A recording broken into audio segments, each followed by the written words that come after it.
राजनीतिक जीवन पढ़ रहे हैं। ऋग्वेदिक काल में किस प्रकार से राजनीतिक जीवन का, तो उसकी जो जानकारी मिलती है वो कहाँ से मिलती है? ऋग्वेद से मिलती है। और जानकारी जो ऋग्वेद से मिलती है तो उसका स्वरूप कैसा है? तो ऋग्वेद में राष्ट्र शब्द बहुत बार आया है, और राष्ट्र शब्द आया है कहने का मतलब यहाँ पे राजा का शासन रहा होगा, इसलिए जिसका स्वरूप है वो राजतंत्रात्मक है। तो ऋग्वेदिक काल के राजनीति में हम मान सकते हैं कि राजा होता था, राजा का राज्य अभिषेक होता था, और राजा का जो पद था वो वंशानुगत था, मतलब एक के बाद उसका जो बेटा रहेगा वो राजा बनेगा, राजा का बेटा राजा बनेगा, ऐसे डायलॉग में चलती है। तो अब क्या चलता है? राजा का बेटा राजा नहीं बनेगा। तो याद रखना कि वंशानुगत था।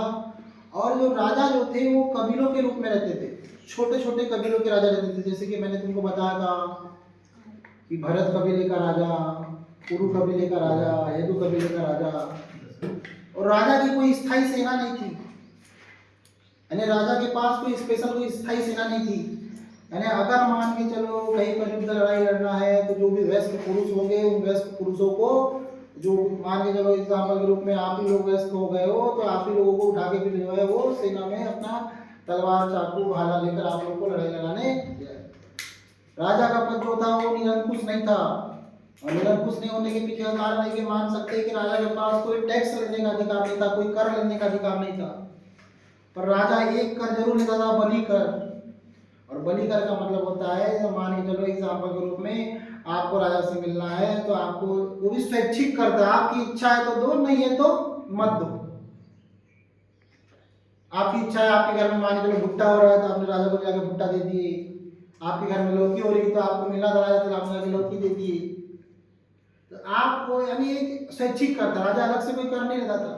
राजा का जो पद था उसके उस पे वो निरंकुश इसलिए भी नहीं हो पाया क्योंकि कहीं ना कहीं उसके ऊपर दो समिति बैठी हुई थी, सभा और समिति। दो संस्थाएं बैठी थी, सभा और समिति।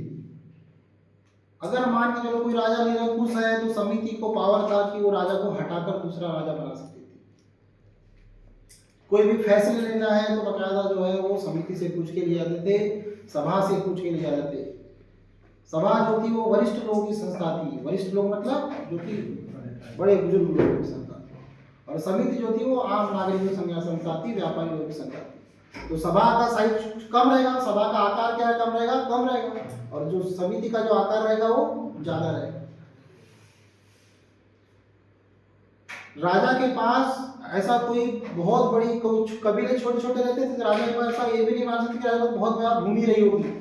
राजा के पास स्पेशल ऐसी कोई बहुत ज्यादा भूमि नहीं थी, राजा टैक्स भी नहीं ले पाता था। तो राजा के पास जब टैक्स नहीं ले पा रहा है तो निरंकुश तो होने से रहा, टैक्स ले रहा था निरंकुश होता, कर नहीं रहा था।